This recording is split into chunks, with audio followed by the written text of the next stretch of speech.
The 2015 postseason contained some of the most memorable moments in postseason history. The Royals and Mets battled it out in the World Series, and while the Mets didn't come out on top, I'll always remember Matt Harvey begging manager Terry Collins to come back out and pitch in the 9th inning in Game 5 of the World Series. Unfortunately, that would backfire and put a stop to the reign of the Dark Knight. He allowed 2 runs in the 9th, and the Royals would go off for 5 runs in the 12th to seal the deal and win it all. But the World Series did not contain the most memorable moment of this postseason. That title is reserved for the winner-take-all Game 5 of the ALDS played between the Texas Rangers and Toronto Blue Jays. This series would eventually spark controversy between the two franchises, involving brawls, hit batters, and much more. Entering the bottom of the 7th, the score was 3-2 in favor of the Texas Rangers. Cole Hamels was dealing on the mound and showed no signs of slowing down.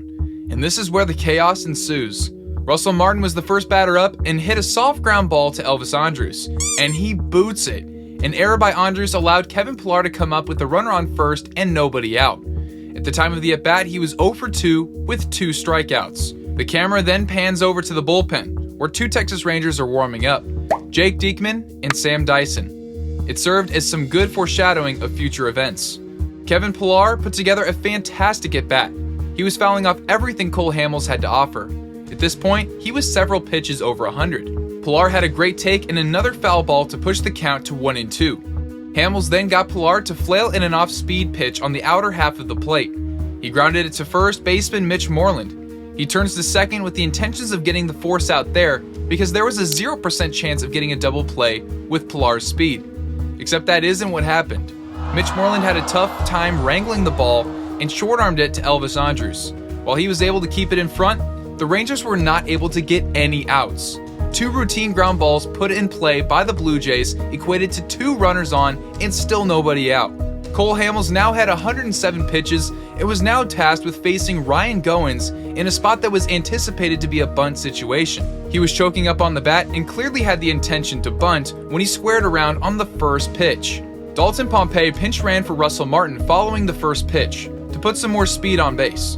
A single would tie the game, and in the event that he needed to tag up on a sac fly, the Blue Jays would have a better chance at scoring in that opportunity. Ryan Goins needed to push the ball to the third base side to force third baseman Adrian Beltre to field the ball. The bunt was placed perfectly, except Beltre was anticipating it. He pounced on it and fired a strike to try and nab Pompey, who was running to third. All Andrus needed to do was catch the baseball as it was a force-out situation. Considering this inning was turning into a scene from Christmas with the Cranks, where everything possible goes wrong, Andrus dropped the ball. Beltre did all he could, but Andrus was not on his game defensively, with his second error of the inning. The Blue Jays dugout at this point was fired up, and the crowd was waving their rally towels in support.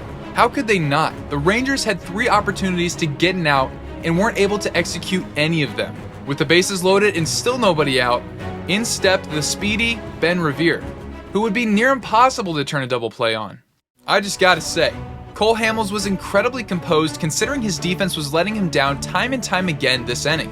That's a true professional through and through. Cole Hamels needed another ground ball, and he needed it to be fielded cleanly this time. He got Ben Revere to get on top of an inside sinking fastball, and this time, Mitch Moreland cleanly fielded the ball and fired to home plate to get the force out.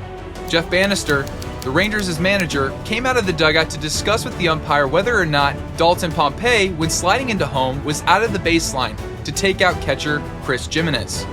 After review, they determined the slide was clean, and the situation now became bases loaded with 1 out. Cole Hamels was removed from the game in favor of reliever Sam Dyson. He was tasked with facing the eventual 2015 MVP, Josh Donaldson. He hit 41 dingers and drove in a league-leading 123 runs during the regular season leading up to this postseason series.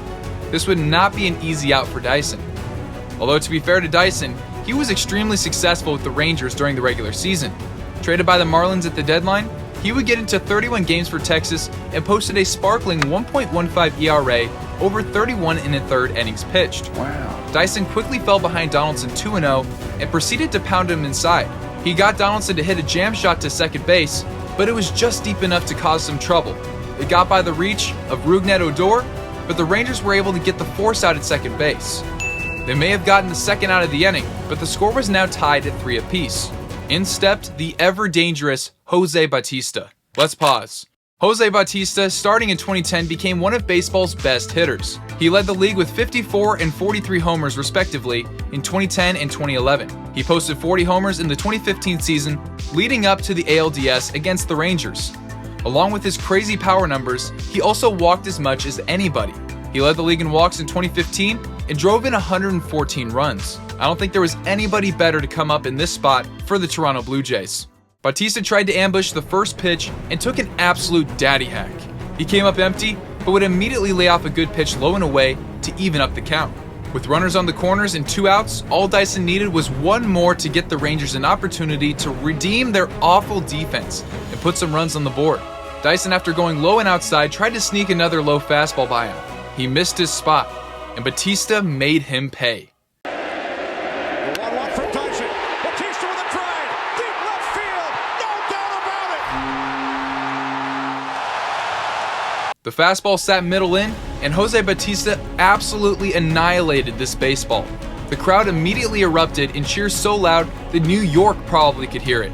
His home run hit off of the second deck facade and came tumbling back towards the field and found its way to the first level of seats in left center field.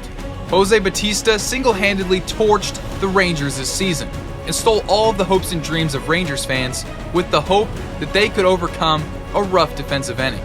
In baseball, errors and walks lead to bad things. You can only get away with so much, and Bautista came up huge in the biggest moment of the Blue Jays' season.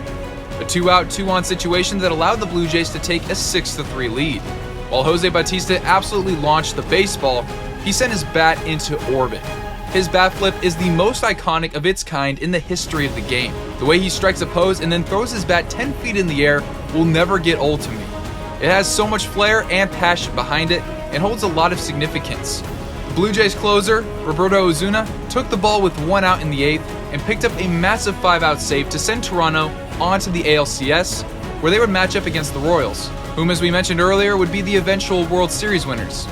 Jose Bautista is responsible for one of the biggest exclamation marks to cap a rally in the history of postseason baseball, and it came in the 2015 ALDS. Let me know in the comments down below your thoughts on the video. If you enjoyed, make sure to leave a like and consider subscribing. Thank you all for watching, and I'll see you guys in the next video. Later.